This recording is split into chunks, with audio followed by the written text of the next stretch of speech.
নেলসটা কিন্তু প্রায় আমি 1 মাস আগে করিয়েছিলাম, দেখো কতটা গ্রোথ হয়ে গেছে। তো আজ করাতে যাব রিফিলিং, কিন্তু আমার রাইট হ্যান্ডের নেলসগুলো কিন্তু আগেই উঠে গেছে, এই একটা ভেঙে গেছিলো আর এগুলো আমি নিজেই উঠিয়েছি। তো এখন রেডি হব আর যাবো ওই দুপুরের রোদের মধ্যে নেল এক্সটেনশন করা। আমি ভেবেছিলাম ডাইরেক্ট দুর্গাপুজোর টাইমে নেল এক্সটেনশনটা করাবো, কিন্তু সামনে যেহেতু পয়লা বৈশাখ আবার আমাদের এখানে মেলাও হবে, সেই কারণে কিন্তু আবার এটা রিফিলিং করাচ্ছি আমি, যাতে তখন আমার নেলসগুলো সুন্দর লাগে। যে বোনটার কাছ থেকে নেল এক্সটেনশন করাবো তাকে কিন্তু শুধু ডেট দেওয়া হচ্ছিল যে আজ যাব কাল যাব করে, ফাইনালি আজকের দিনটা ডিসাইড করে আজ হলো রামনবমী।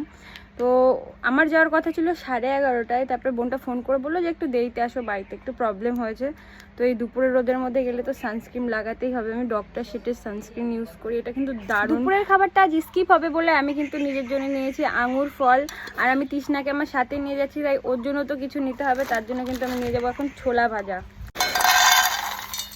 সব কিছু রেডি করার পর তারপরে চলে গেলাম নেল এক্সটেনশন করার উদ্দেশ্যে। অটোতে বসে বসে দেখো মুখটা লাল হয়ে গেছে, তারপরে আবার অটো চেঞ্জ করে বাসে বসেছি। ফাইনালি বোনের কাছে এসে কিন্তু দেখো রিফিলিংয়ের প্রসেস চালু হয়ে গেছে, আর এদিকে আমরা রোস্টিং ভিডিও দেখছিলাম।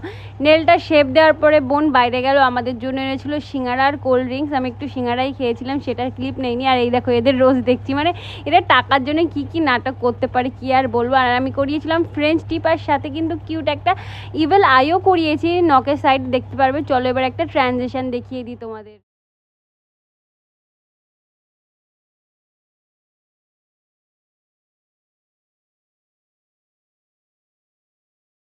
ফাইনালি আমার নেলস কমপ্লিট হলো, এখন কিউটিক্যাল অয়েল লাগানো হচ্ছে, আর দেখো কিউট একটা ইভেল আইও করানো হয়েছে আমার নেলসে, এই যে।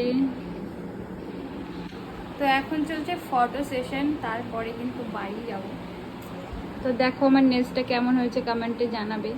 ভিডিওর আগে তো তোমাদের বলেই দিয়েছিলাম যে রামনবমীর দিন আমি নেল এক্সটেনশন করাতে গেছিলাম, দেখো পথে কি সুন্দর রেলি হয়েছে। বাই।